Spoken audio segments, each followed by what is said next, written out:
शेजारची मुलगी आंब्यावर हात फिरवत होती. पिवळ धमक रसाळ आंबे बघून माझा संयम तुटला. मी तिच्याजवळ गेलो आणि आंब्याचा स्वाद घेतला. तेव्हा मी एक एजन्सीवर कामाला होतो. मोहन माझ्याकडे फक्त एकच काम होतं. सकाळी मार्केटला जायचं आणि दुकानाकडून ऑर्डर घेऊन यायचं. नंतर दुपारी एजन्सीमध्ये बसायचं. एजन्सीचा साहेब खूप मोठा श्रीमंत होता. त्यांचे वेगवेगळे व्यवसाय होते. मला एजन्सीवर घेऊन फक्त काही महिनेच झाले होते, पण मी लवकरच साहेबाचा विश्वास जिंकला होता. साहेब तर एजन्सीचा व्यवसाय आता माझ्या भरोशावर सोडू लागले होते. साहेबांनी माझ्यावर जसा भरोसा ठेवला होता, मी सुद्धा आता इमानदारीचे माझं काम करत होतो. त्याच गल्लीत शेजारी एक मुलगी राहायची, जिचे नाव निशा होते. निशा दिसायला तर खूप भारी होती. ती जणू एखाद्या सिनेमातल्या हिरोईनसारखी दिसायची. तिला बघून माझा काळजात धडधड व्हायचा.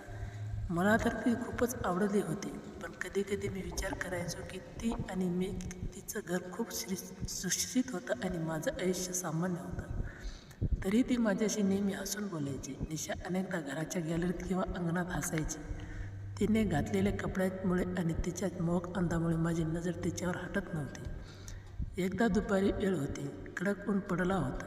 मला बातमी मिळाली की निशाचे आईवडील बाहेरगावी गेले आहेत आणि ती घरी एकटीच आहे. माझं मन काही केल्यास शांत बसेना. मी हळूच तिच्या घराच्या दिशेने निघालो.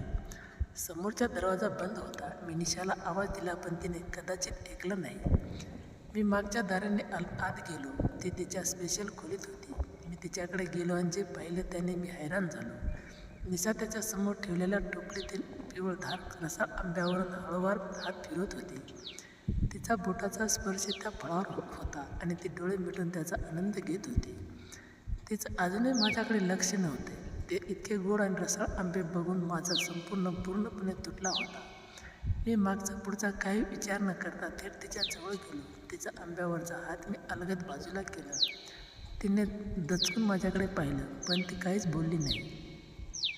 तिची नजर माझ्या नजरेला भिडली होती आणि जेव्हा मी आंब्याचा स्वाद घेतला तेव्हा तिने मला एकदम घट्ट पकडलं होतं. आम्ही दोघं जसं शांत होतो, पण आमच्या मनात वादळ उठलं होतं. मी जवळपास अर्धा तास त्या आंब्यांचा स्वाद घेतला. मी कधी स्वप्नातही विचार केला नव्हता की शेजारची मुलगी मला अशीच भेटेल. त्या दिवसानंतर जणू आमची मैत्री अधिक घट्ट झाली. काही दिवसांनी ती पुन्हा शिक्षणासाठी बाहेरगावी गेली, पण तिने माझा हात सोडला नव्हता. ते बाहेरगावी गेली असली तरी दर रविवारी ते आवर्जून मला फोन करत असेल. तासनतास आम्ही गप्पा मारत होतो. जुन्या आठवणींना उजाळा देत होतो. ते म्हणायचे की त्या दिवशीची आंब्याच्या गोडव्यापेक्षा आमची ही मैत्री अधिक गोड आहे. आमच्या त्या भेटीने आमच्या आयुष्याला एक वेगळीच वळण दिलं होतं, ज्याची जाणीव आम्हाला आता रोज संवादातून होत होती. ती लांब असली तरी आमच्या खूप जवळ होती आणि प्रत्येक रविवारी ती माझ्यासाठी एक नवीन गोष्ट घेऊन येत असे, ज्यामुळे माझा दिवस अधिक आनंदी होत होता.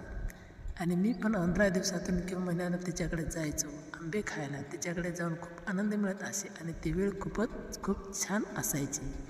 कथा आवडल्यास चॅनलला सबस्क्राईब करा आणि आवश्यक करा. आणि धन्यवाद.